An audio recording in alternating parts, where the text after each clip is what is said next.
Yang berhormat Datuk Seri Panglima Haji Safar bin Untung, Setiausaha Kerajaan Negeri Sabah.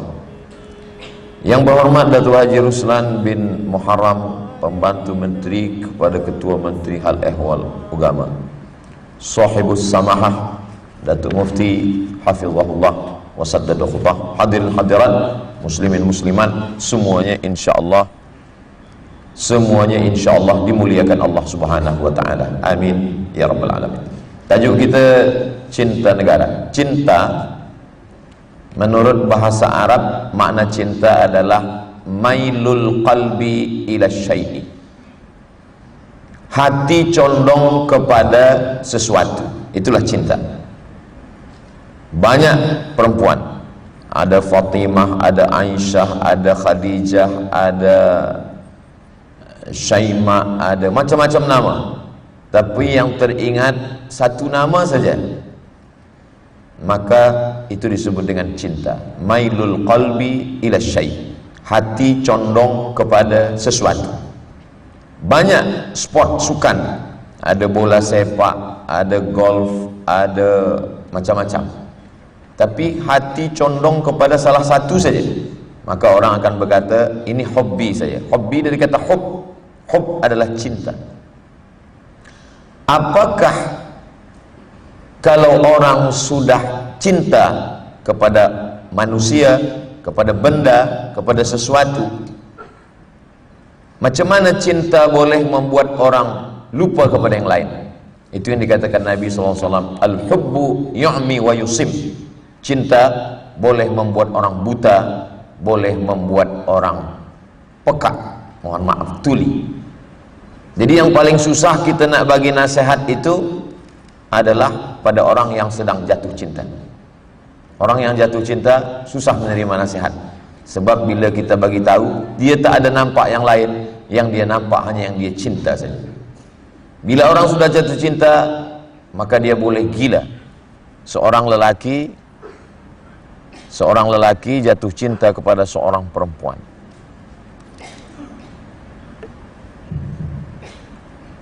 Seorang lelaki jatuh cinta kepada seorang perempuan, tapi kerana ayah perempuan itu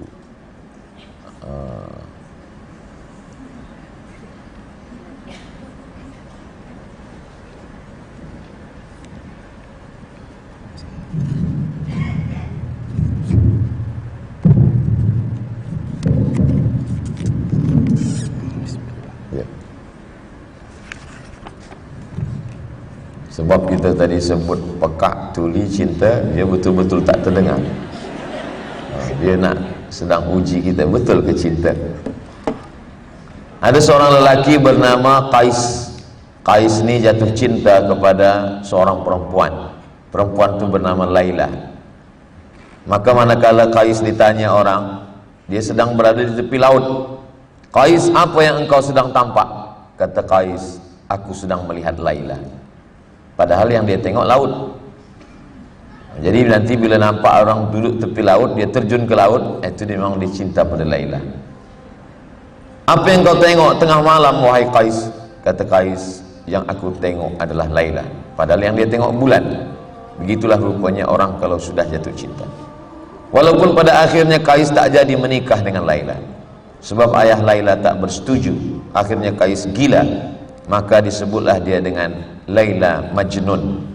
Majnun gila, tergila-gila kepada Laila.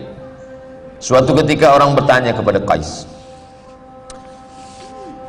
Alaila turidu amid dunya wa ma fi tawayaha? Qais, kalau engkau disuruh untuk memilih, engkau pilih dunia beserta isinya atau Laila? Qais menjawab, lahu baru ni'aliha ahabbu ilayya wa ashfa li balwaha. Debu yang menempel di selipar Laila lebih kucinta daripada dunia beserta isi. Ini boleh ditulis untuk status esok pagi. Rupanya orang kalau sudah jatuh cinta, seorang nenek tua memegang sapu tangan, sudah lapuk, warnanya sudah tidak baru lagi. Kata cucu dia, apalah ini sapu tangan ini dipegang, dicium, banyak dijual di pasar. Kata dia, bukan masalah sapu tangan, tapi siapa yang memberikan sapu tangan? Begitulah rupanya kalau sudah cinta masuk ke dalam hati manusia. Bicara tentang cinta biasa dikaitkan antara lelaki dengan perempuan, orang yang muda belia dengan seorang gadis. Maka sesungguhnya Islam mengajarkan kita kepada cinta yang lebih luas lagi daripada itu. Maka dalam Al-Quran bercerita tentang cinta. Qul, katakan ya Muhammad sallallahu alaihi wasallam, in kuntum tuhibbunallah, kalau engkau memang betul cinta kepada Allah, fattabi'uni, ikuti aku. Jadi yang dulunya cinta kepada manusia, cinta kepada perempuan, cinta kepada kekasih hati, maka manakala Islam datang, dia mengajarkan ada cinta yang baru, cinta kepada Allah. Lalu kemudian ada seorang lelaki berkulit hitam, dia jumpa dengan Nabi, dia peluk kuat Nabi, dia menangis. Kata Nabi, kenapa engkau menangis? Kerana rasanya nanti di akhirat aku tak mungkin berjumpa dengan engkau ya Rasulullah. Engkau putih orang Quraisy, aku hitam. Engkau Nabi, aku manusia biasa. Engkau banyak amal penghuni surga, aku banyak dosa. Rasanya aku tak mungkin berjumpa dengan engkau. Kata Nabi, almar'u ma'aman ahab, orang akan bersama dengan siapa yang dia cinta. Jadi kalau kita cinta, kita akan selalu bersama. Ada seorang perempuan cinta kepada suaminya, suami pun juga cinta kepada istrinya. Malang tak dapat ditolak, untung tak dapat diraih. Rupanya yang berkata engkaulah sehidup semati, manakala malaikat maut, engkau hidup, aku mati. Tak sama-sama mati. Lepas itu si perempuan menikah lagi. Lalu jamaah bertanya kepada Ustaz, Ustaz Abdul Samad, ya, bila ada seorang perempuan, dia punya ada dua suami. Yang pertama meninggal, selepas itu ada suami. Nanti bila dia mati di surga, dia bersama dengan siapa? Susah juga nak jawab. Tapi bila kita baca kitab Ihya Ulumuddin yang dituliskan oleh Imam Abu Hamid Al-Ghazali, meninggal tahun 505, kata Imam Al-Ghazali, perempuan itu nanti akan bersama dengan suami yang paling baik akhlaknya. Akhlak itu keluar daripada cinta. Kalau suami itu cinta kepada istri, maka akan baik akhlaknya. Begitu juga dengan istri, kalau dia cinta kepada suami, akan baik akhlaknya. Ada seorang perempuan mengadu kepada saya, Ustaz Abdul Samad, ya, saya pernah pergi ke restoran, tempat kedai makan dengan suami. Bila saya tersilap minum jus itu tumpah, suami saya mengamuk. Apa dia cakap? Keluar binatang dari mulut dia, semua keluar, bukan satu binatang. Tapi bila dia pergi dengan kawan dia buat yang sama, tumpah kopi, tumpah teh tarik. Dia kata, jangan susah hati, kita boleh pesan lagi. Jadi kalau begitu macam mana Ustaz Abdul Samad? Kata saya, mungkin dia lebih cinta pada kawan dia daripada awak. Sebab kalau cinta tidak menyakiti, kalau cinta tidak menyiksa. Al-hub, kata Nabi SAW, membuat orang menjadi tidak merasa lama bersama, membuat orang memberikan apa saja. Ini tentang hub, cinta. Sekarang cinta kepada negara. Apa itu negara? Maka rukun negara ada 5. Yang pertama ada rakyatnya, yang kedua ada kawasannya, yang ketiga ada ulil amri, pemimpinnya, yang keempat ada hukum hakam yang menjadikan pedoman, yang kelima diperakui oleh negara lain, barulah dia disebut sebagai negara. Maka bila 5 rukun negara ini kita pakaikan pada Nabi Muhammad SAW, maka sesungguhnya kelima-limanya itu ada pada Nabi. Ada rakyatnya, itulah dia Muhajirin dan Ansar. Ada kawasannya, itulah dia Makkah dan Madinah. Ada perundang-undangannya, itulah dia Al-Quran dan Sunnah.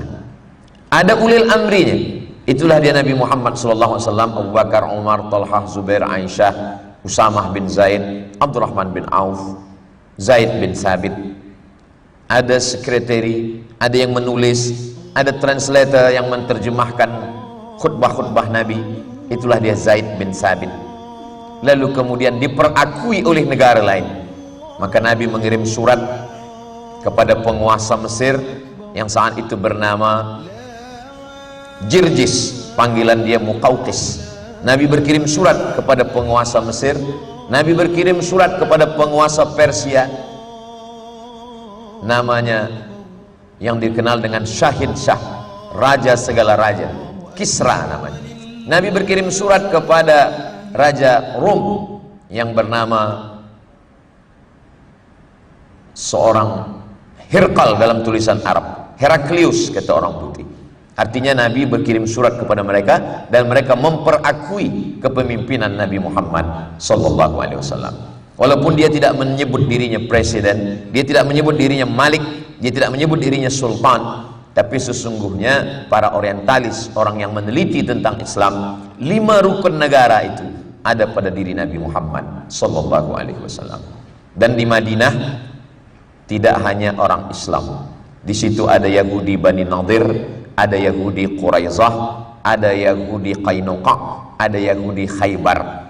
Maka ada 12 pasal dalam muahadah Madinah. Sesiapa saja yang datang dari kota Makkah ingin merosakkan kota Madinah, maka orang Madinah bekerja sama walaupun dia tidak Islam untuk membela kota Madinah.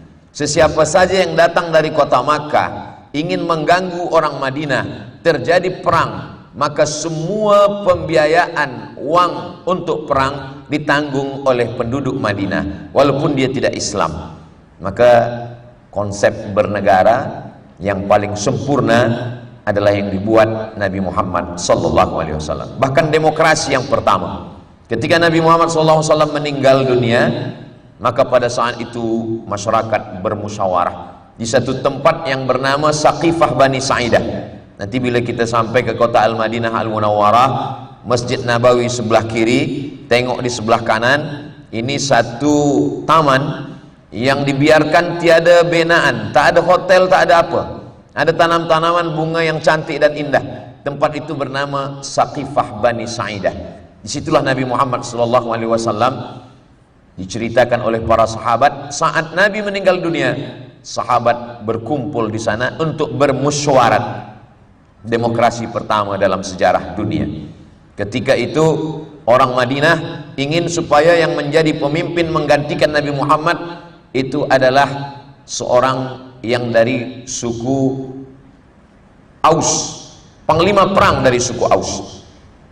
Lalu kemudian Sa'ad bin Ubadah namanya. Kami ingin yang mengganti pemimpin kami adalah Sa'ad bin Ubadah.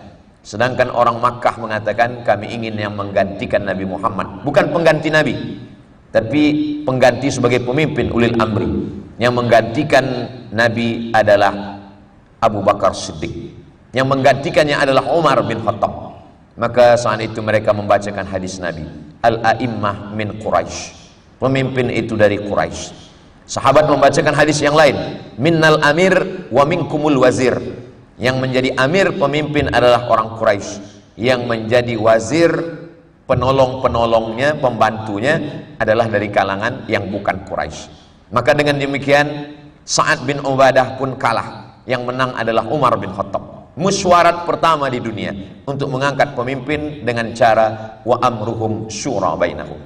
Lalu selepas itu Umar berkata, ada yang lebih layak daripada saya.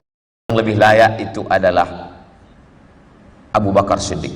Mana dalilnya? Sebab manakala Nabi sakit, yang diangkat menjadi imam salat adalah Abu Bakar Siddiq. Imamatun sughra, imam kecil salat, itu menunjukkan imamatun kubra, imam besar sebagai pemimpin negara. Maka Islam mengajarkan memimpin negara, ketaatan kepada pemimpin bagian dari ketaatan kepada Allah dan Rasul. Kalau kita tengok dalam ayat, ati'ullah, taatlah kepada Allah, wa ati'ur rasul, taatlah kepada Rasul. Yang ketiga, wa ulil amri, taatlah kepada pemimpin. Pemimpin yang bagaimana? Dalam ayat sebelumnya sifatnya ada dua. Innallaha ya'murukum an tu'addul amanat. Kalau dia meletakkan amanah ila ahliha, dia orangnya amanah. Wa idza hakamtum bainan nas, Kalau dia menetapkan hukum hakam, antahkumu bil adli, dia bersikap adil. Pemerintahan negara disebut dengan kota Al-Madinah. Orang yang mengikut Madinah disebut dengan Madani. Orang mengikut Makkah, Makki.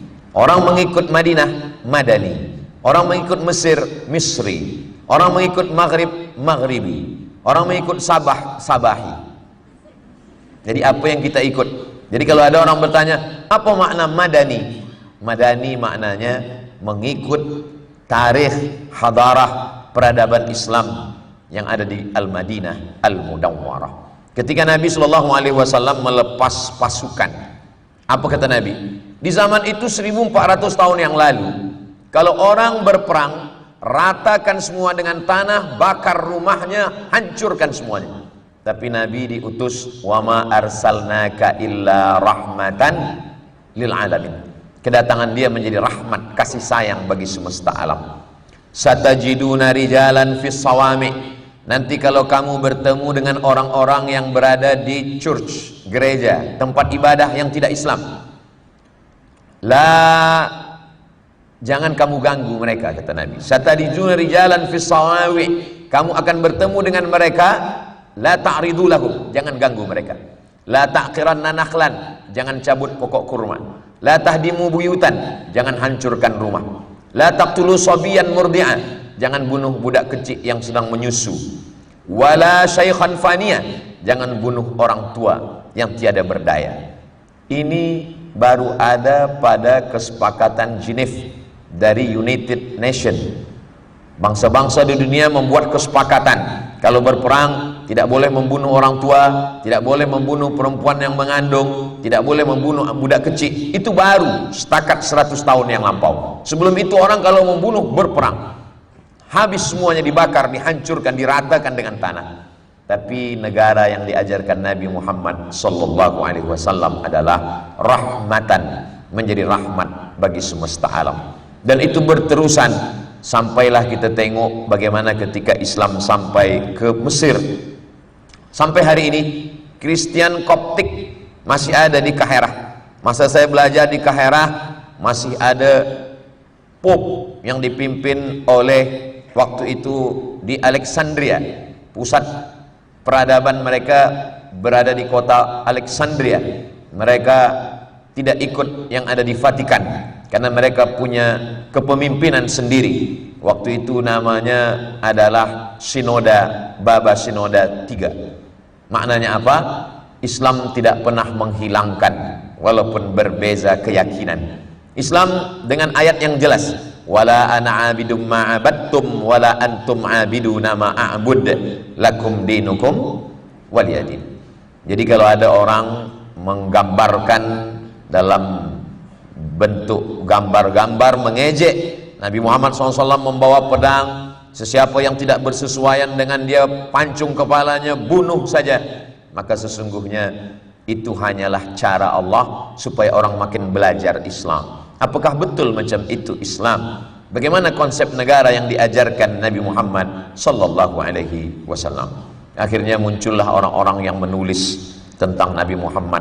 Ada satu buku, History of God, yang ditulis oleh Karen Armstrong. Selepas dia mengkaji tentang Tuhan, dia ingin pula mengkaji tentang Muhammad.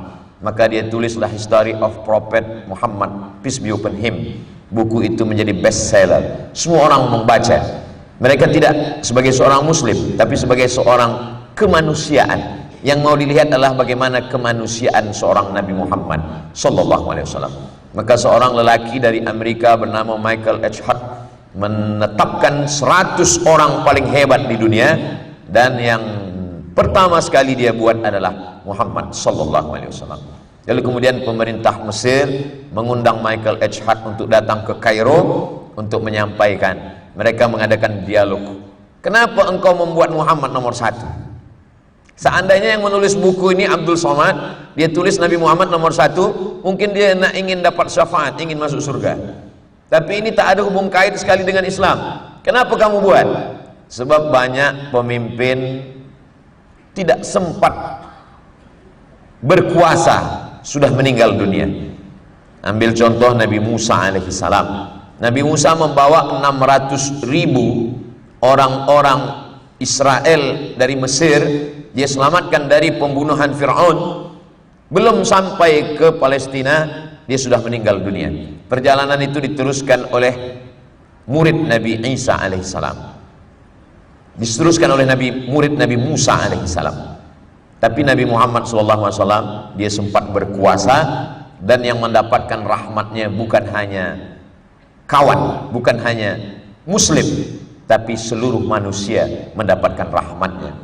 Dan yang pertama kali di dunia ini membuat aturan perundang-undangan, tidak boleh membunuh binatang, tidak boleh mencabut pokok kayu.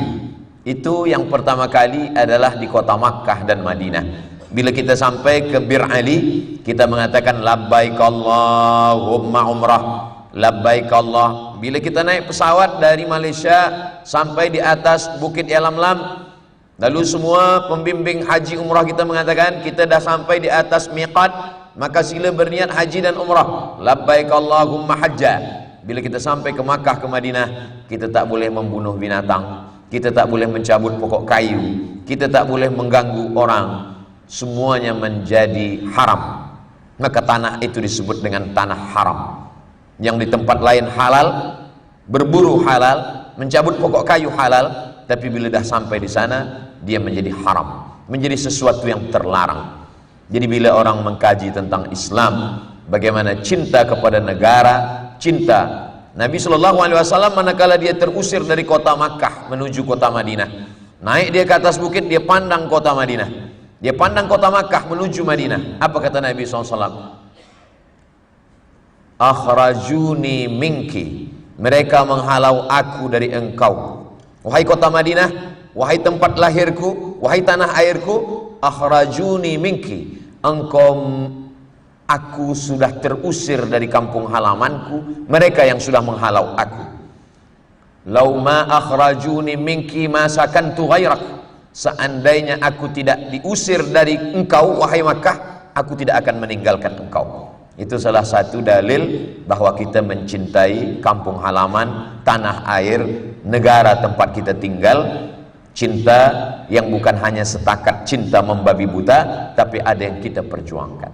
Begitu juga dalam ayat, kita tidak boleh mengganggu orang bila berbeza keyakinan, beza agama. Maka dalam ayat itu dikatakan Allah, la yanhakumullahu 'anil ladzina lam yuqatilukum fid din wa lam yukhrijukum min diyarikum. Dua, kalau mereka tidak membunuh kamu, mereka tidak menghalau kamu dari tanah air kamu, dari negara kamu, dari tempat kamu tinggal, dua saja sebabnya.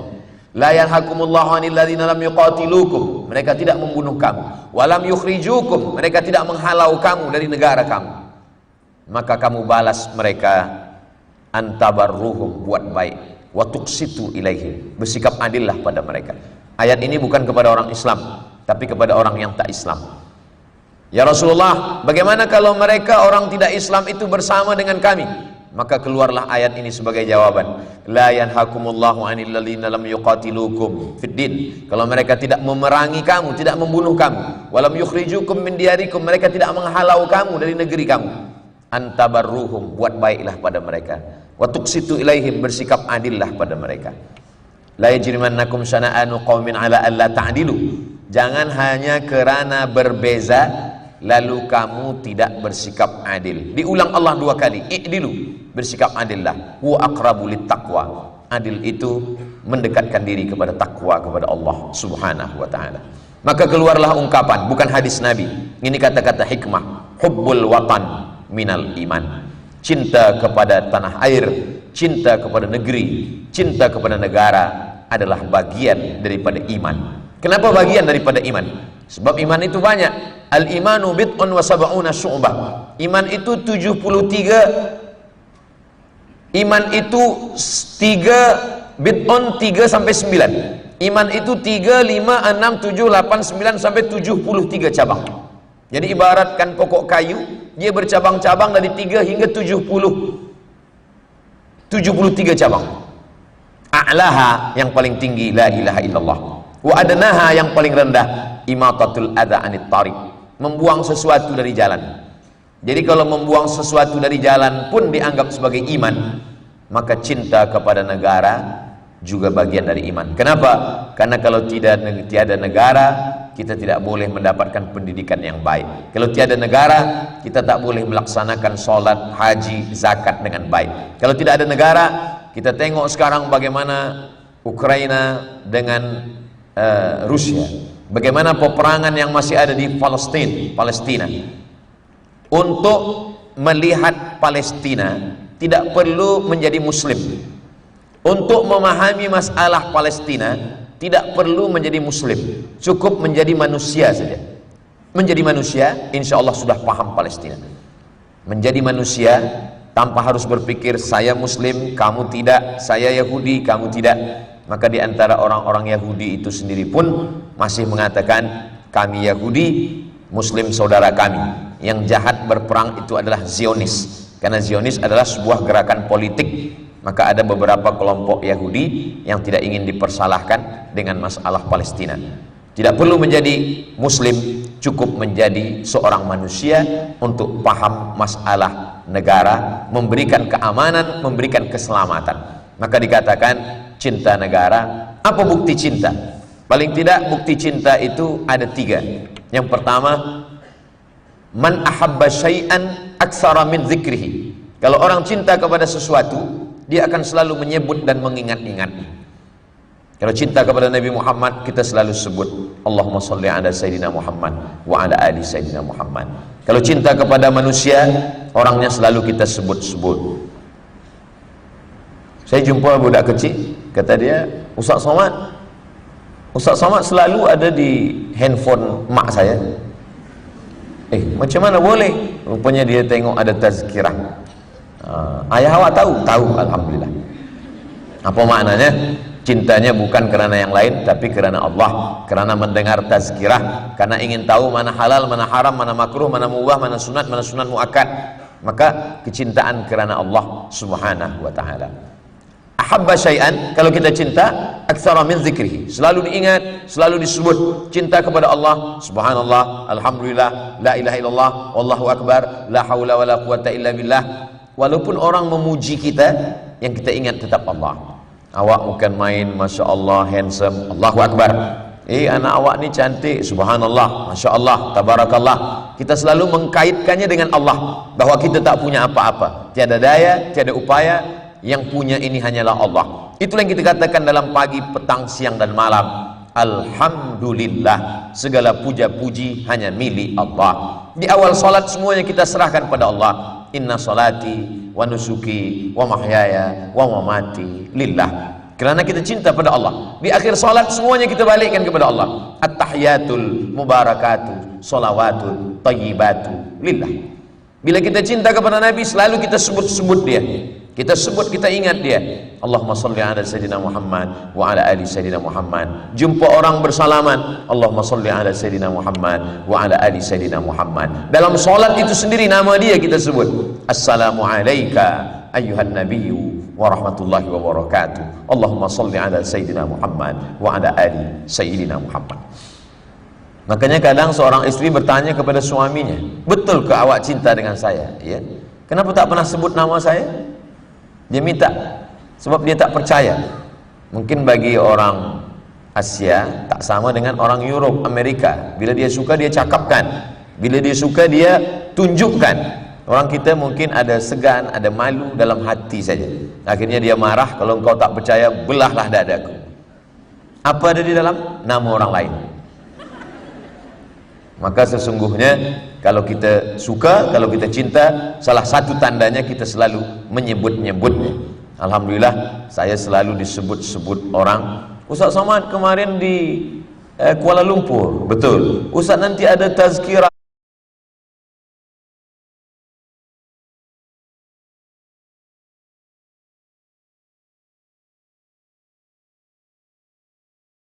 di Sandakan malam tadi ramai. Ya, dah saya posting di Instagram. Bagi yang belum follow, sila follow. Tanda yang kedua adalah bila kita cinta, kita akan selalu ringan untuk berkorban. Biasanya orang ringan berkorban. Seorang lelaki bila cinta dia kepada perempuan, apa dia katakan? Lautan kan ku seberangi, bukit kan ku daki. itu biasanya belum nikah. Kalau dah dapat, berubah pikiran, berarti cintanya tidak kekal abadi. Kalau orang tanda cinta, dia akan selalu berkorban. Apa yang sudah mereka korbankan untuk negeri ini 66 tahun yang lalu, 1957, sekarang 2023, 31 hari bulan Agustus, pukul 9.30 pagi, Tunku Abdul Rahman menyatakan kemerdekaan dengan perjuangan, nyawa, darah, harta, meninggalkan kampung halaman. Kenapa mereka ringan melakukan itu? Karena ada cinta. Jadi kalau hari ini ada orang berat untuk berjuang, maka itu maknanya tiada cinta. Sebab cinta itu tak nampak. Sesuatu yang nampak, cinta, benci, marah, dendam, takut, itu semua tak nampak. Dia ada di dalam. Tapi buktinya ada nampak di hadapan mata. Negeri boleh menjadi baik, kita boleh bersama, itu semua adalah bukti daripada cinta. Yang ketiga, apa tanda cinta? Cinta selalu memperjuangkan sampai akhir hayat. Lelaki kalau dia cinta kepada perempuan, akan dia perjuangkan sampai dapat. Tanam pinang rapat-rapat supaya puyuh tak dapat lari. Sudah kupinang tak dapat-dapat, aku pujuk ku bawa lari. Jadi kalau ada lelaki, betul kau cinta dengan saya? Iya, tapi ayah saya tak bersetuju. Saya akan berjuang sampai tetes darah penghabisan. Itu makna cinta. Tapi kalau kata dia, awak cinta dengan saya? Iya. Bila kita menikah, cinta tak mesti memiliki. Itu tak cinta. Sebab cinta dia akan perjuangkan. Kalau memang kita cinta kepada negara ini, maka kita perjuangkan. Sebab apa? Sebab ada yang ingin dicapai, ingin menjadi ini, ingin ada peringkat internasional, ingin supaya bersih, ingin supaya diperakui dunia, ingin keinginan itulah yang membuat kita hidup sampai hari ini. Oh, mana boleh kita ada keinginan?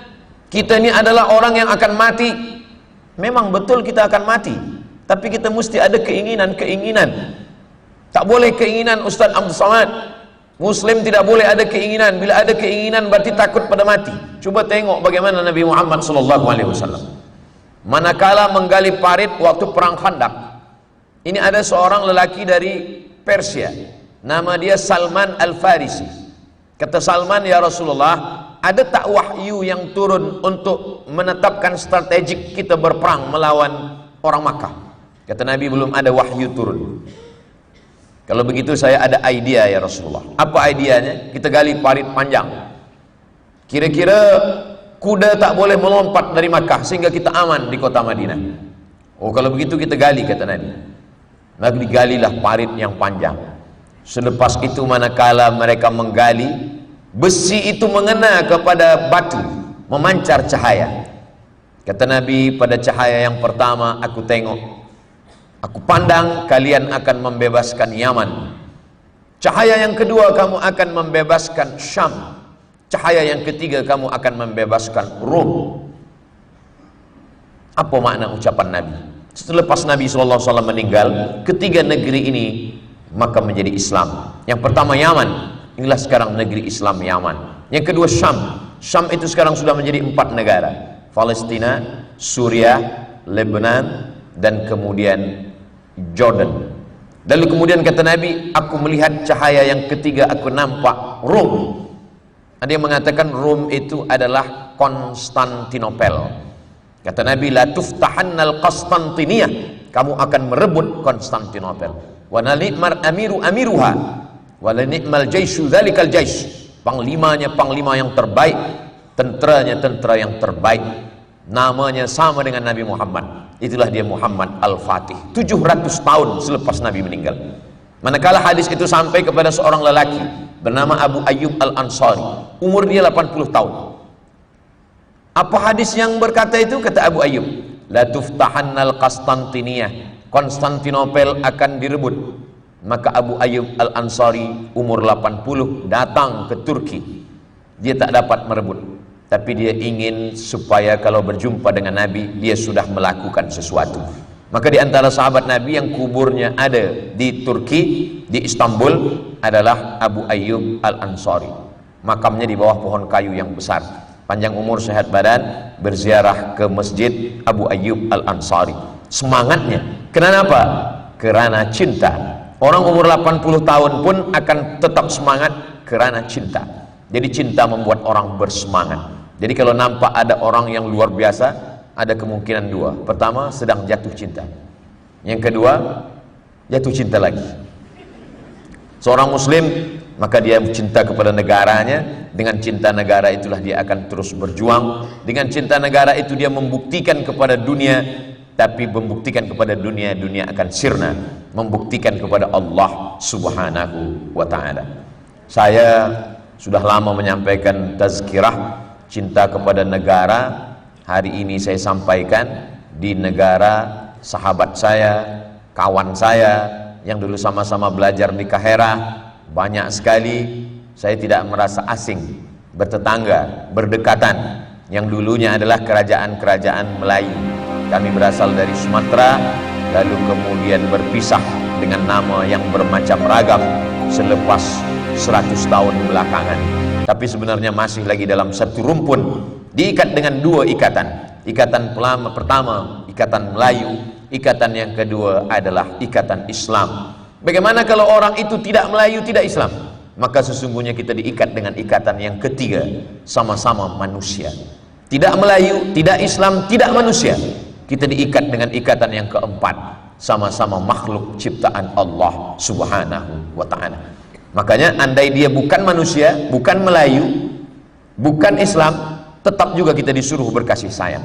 Seorang perempuan melihat seekor anjing menjulurkan lidahnya karena haus. Perempuan ini perempuan yang tak baik. Anjing binatang yang tak baik dalam Islam. Lalu kemudian dia mengambil seliparnya, diambil kasutnya, kasut itu dia masukkan ke dalam perigi untuk mengambil air. Tiga ini tak baik. Anjing tak baik, kasut tak baik, perempuan itu tak baik. Berita itu disampaikan ke Nabi SAW. Apa kata Nabi? Perempuan itu diampunkan Allah dosanya. Sahabat heran, kenapa Allah mengampunkan dosanya ya Rasulullah? Apa kata Nabi? Fi kulli kabidin ratbin sadaqah. Dalam setiap hati yang basah ada sedekah. Haiwan ciptaan Allah, bukan Melayu, bukan Islam, bukan manusia, tapi dia ciptaan Allah. Sedekah, maka kita sudah berbuat sedekah. Bila menyampaikan tentang perempuan membagi minum seekor anjing yang haus, sampaikan juga tentang perempuan yang tidak membagi makan kucing. Perempuan ahli ibadah, muslimah, tidak memberi makan seekor kucing. Disampaikan kepada Nabi. Kata Nabi SAW, dia masuk neraka. Kenapa begitu ya Rasulullah? Karena tidak ada rasa kasih sayang dalam hatinya. Perbezaan kita dengan orang yang tidak bertuhan adalah tak ada kasih sayang. Ketika Nabi SAW sedang musafir, dia tengok ada seorang sahabat mengambil api, lalu dia bakar sarang semut. Nabi marah. Apa kata Nabi? La yu'azzibu bin nar illa rabbun nar. Tidak boleh membakar dengan api kecuali Tuhan pencipta api. Sampai hari ini masih ada orang suka membakar, menganiaya, menikmati menengok semut lari tunggang langgang lintang pukang. Padahal dia sedang menganiaya ciptaan Allah Subhanahu wa taala. Tengoklah bagaimana Nabi Sulaiman alaihissalam. Nabi Sulaiman menahan bala tentara. Stop, wahai bala tentara, jangan berjalan dulu. Kenapa wahai Sulaiman? Sebab aku mendengar panglima tentara semut berkata, udkhulu masakinakum. Wahai semua semut-semut, masuklah kamu ke dalam sarang-sarang kamu. Sebab tentara Sulaiman sedang lari. Pemimpin yang adil bukan cuma manusia yang terselamatkan, bukan cuma manusia yang aman dan damai. Semut-semut pun tak ada yang mati. Begitulah kalau Allah Subhanahu wa taala memberikan, seandainya doamu makbul, dan doa itu cuma satu. Kata Imam Ahmad bin Hanbal, meninggal tahun 241 Hijrah, yang mengasaskan mazhab Hambali, murid Imam Syafi'i. Seandainya doamu makbul dan doa itu cuma satu, jangan minta suami yang adil. Kenapa? Karena kalau minta suami yang adil, yang dapat hanya puan saja. Dan sampai hari ini puan belum mau berbagi dengan puan yang lain. Tapi mintalah pemimpin yang adil. Kenapa? Karena kalau dapat pemimpin yang adil, satu negeri akan mendapatkan keadilan dan kerahmatannya. Itu ada dalam sejarah Islam. Manakala Umar bin Abdul Aziz berkata, sesiapa yang mampu berjalan kaki dari Son'a ke Darul Bayda, Son'a sekarang Yaman, ujung selatan, Darul Bayda ujung utara maghribi. Bila kita hitung kira sekarang, Yaman, Saudi Arabia, Jordan, Suriah, Lebanon, Mesir, Libya, Tunisia, Algeria, Maghribi, 10 negara. Siapa yang sanggup berjalan kaki dari Son'a, Yaman ke Darul Bayda Maghribi untuk mencari orang yang mesti mendapatkan zakat, begitulah keadilan kalau diberikan kepada orang yang baik. Makanya mintakanlah, Allah marzuqna imaman adila. Sab'atun yudhilluhumullah. Ada 7 golongan. 7 golongan manusia yang akan mendapatkan naungan Allah. Ketika hari itu tak ada tempat bernaung, tak ada tempat berlindung. Lalu siapa yang 7 itu? Yang pertama bukan ulama, yang pertama bukan ustaz, yang pertama bukan orang alim, yang pertama adalah al-imamul adil, pemimpin yang adil. Dalam dunia demokrasi, maka pemimpin yang adil dipilih oleh orang yang adil. Orang yang adil memberikan suaranya, one man one vote, memberikan pilihannya. Maka kata Syekh Yusuf Al-Qardawi dalam kitab Min Fiqhid Daulah, ketika orang memilih, maka dia sedang bersaksi di hadapan Allah. Saya Abdul Somad bersaksi di hadapanmu ya Allah, bahwa orang ini saya pilih kerana engkau, bukan kerana yang lain. Ala adullukum ala akbaril kabair. Maukah kamu aku tunjukkan 3 dosa besar di antara yang besar? Yang pertama, al-isyrak, syirik. Insyaallah kita tidak syirik. Yang kedua, uququl walidain, durhaka kepada orang tua. Insyaallah kita tak menderhaka. Yang kita khawatirkan yang ketiga, syahadatuz zur, memberikan persaksian palsu. Sebab kita memberikan persaksian, memberikan pilihan bukan kerana Allah, tapi kerana yang lain. Begitulah yang diajarkan oleh Nabi Muhammad sallallahu alaihi wasallam. Saya dimaklumkan Ustaz Abdul Somad sampaikan tazkirah hingga pukul 3.30. Sekarang sudah lebih 10 menit. Mudah-mudahan Allah mengampuni saya dan kita semua. Di akhir majelis saya tutup dengan pantun menangkap puyuh di Bukit Selasi. Thank you dan terima kasih. Aqulu qawli hadza astaghfirullah li wa lakum wa lisairil muslimina wal muslimat. Selamat Hari Kebangsaan Malaysia 31 Ogos 2023. Mudah-mudahan Allah Subhanahu wa taala memberikan kita segala kebaikan-kebaikan dunia dan akhirat. Aku qauli hadza astaghfirullah li wa lakum. Jazakumullah khairal jazaa. Wassalamu alaikum warahmatullahi wabarakatuh.